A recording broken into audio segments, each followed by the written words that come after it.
What's up, everybody? It's your boy Kendric back at it again with more replay casts on the YouTubes here in Heroes Hearth Warcraft 3. This time, we have a very special game coming up right for you guys. We have a game between Sheik, or Sheik, whatever you want to pronounce him, the Russian Undead player, very good player at that, against KiWiKaKi, the legend, the mad scientist, the player that is almost impossible to predict, as he will always come up with builds that surprise probably himself as well as the viewers or the commentators that have the pleasure of watching and commentating his games. So yeah, guys, let's check it out. We're playing on Last Refuge. It's an Orc versus Undead, one of my favorite matchups, despite being an Undead myself. And Undeads, they have been complaining or struggling, I should say, in this matchup quite a bit.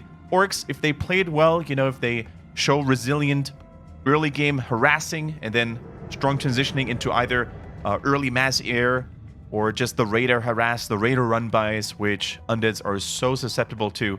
It can be a very scary matchup for the Undeads to go up against these days. However, it's not like Undeads cannot win by any means necessary.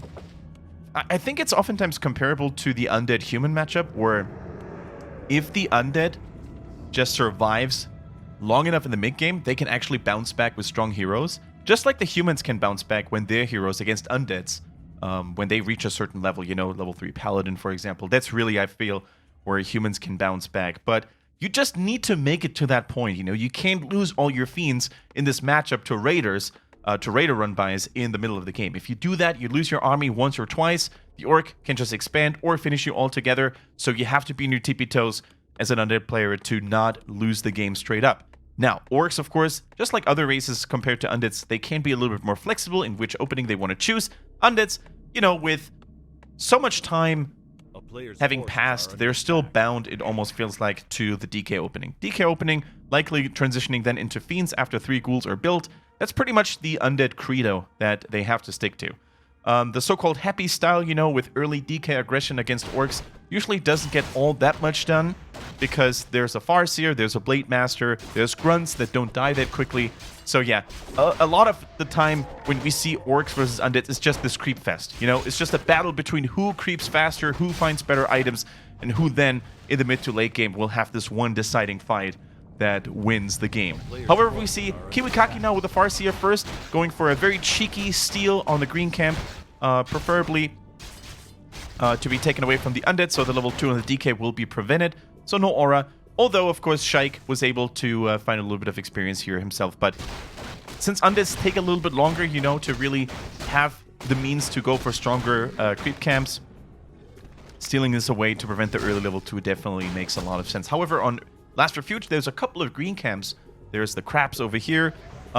Really good stuff for the Undead to still catch the level 2 eventually. And I think at this point, when your Fiends arrive this late and your tech comes in early like Sheik does, the standard build, you really want to avoid trading early with an Orc. And KiWiKaKi, man, he knows exactly what's going on. He sends the Spirit Wolves in, and he tries to go for that infamous Acolyte Harass. Needs to be careful, though. Oftentimes, when you dive too deep, either with Blade Master or Farseer, and you get caught by the slowing shots, you can be surrounded by ghouls if you're caught in a choke point like this, or here, over here. So I like the tender aggression, I would call it, from KiWiKaKi that he applies here, to really just, you know, harass Sheik a little bit, make him nervous, but not really fully commit to it. In the meantime, we see an early tech from the Orc, a couple of Headhunters. Wait a minute, Headhunters from the get-go? No Grunts at all, and without a TC, without 2 barracks. So there's oftentimes a strategy where you have Orcs go for double barracks, and then go with a Tauren Chieftain first, Aura first, max Aura, and just have an absurd number of Headhunters who are very cheap and fast to produce, and then just overwhelm your opponents. I'm not sure if that was ever very popular against Undeads in particular. I've seen it against Night Elf several times. But yeah, this was scouted. Sheik, if he was paying attention to his skellies in the Orc main base, he knows exactly what's coming. And with just skeletons once again, and the DK, he is creeping the Goblin Merchant, fully relying, of course, on the Rod of Necromancy and the DK with coils to deliver the necessary damage. So pretty cool style, actually, just to save money and resources, not building any Fiends. He's actually saving up quite the bank here, 750 gold in his pockets right now. And now he has crucial information, right? Vital information on what his Orc opponent KiWiKaKi wants to do here with mass Headhunters, and what is he going to follow it up to? There's going to be a Spirit Lodge. Okay, second hero TC. So the Tauren Chieftain finds his way into this matchup after all. Just a little bit later than what some people may have expected. And just some happy creeping happening right now for KiWiKaKi, basically not applying any additional pressure onto Sheik, who is probably going to go for a second hero himself at this point. Yep, Lich coming through. Has the shop built very far in the back, by the way. Just some minor details on the SimCity.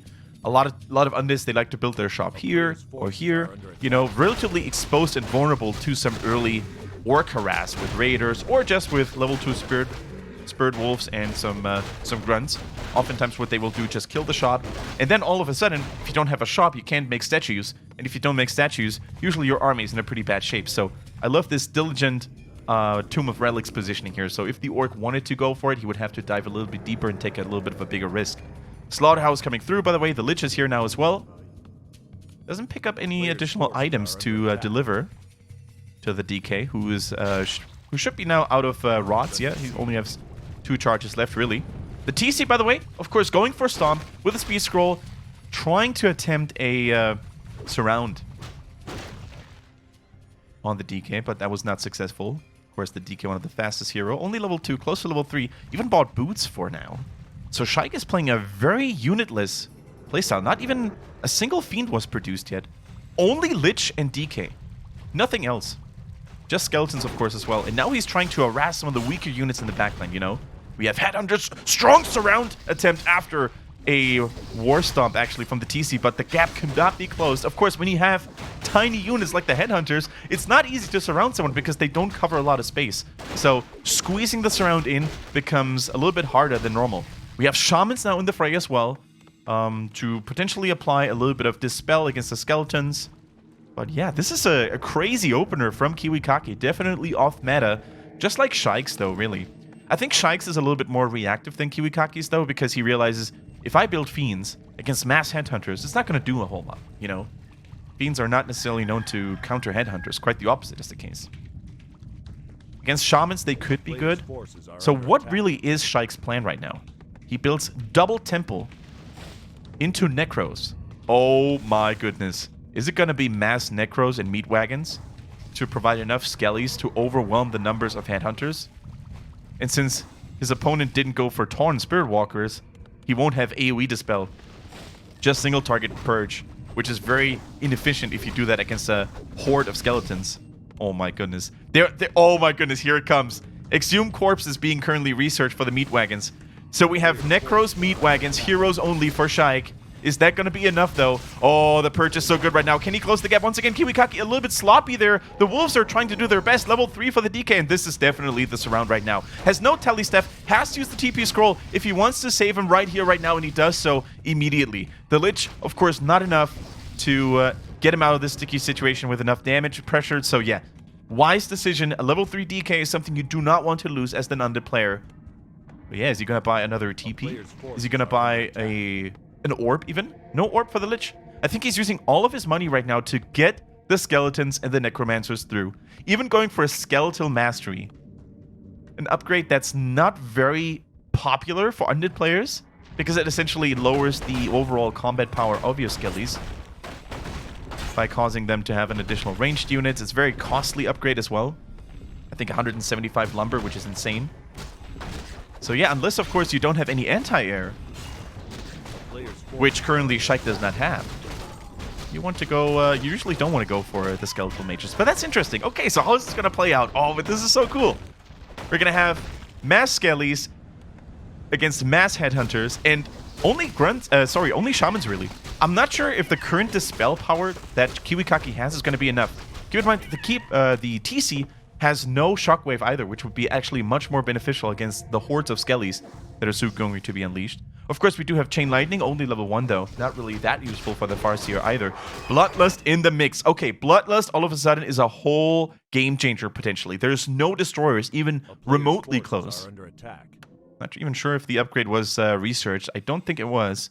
Probably didn't have the resources because, man, if you go for Skeletal Mages, you go for Meat Wagons and try to go for Destroyer, that's going to be nigh impossible to really afford because of the high lumber costs. So yeah, I do not know if we have a Destroyer ready. I think it's just a sustain statue, really, for all the skellies. Pump a little bit of mana into those casters too.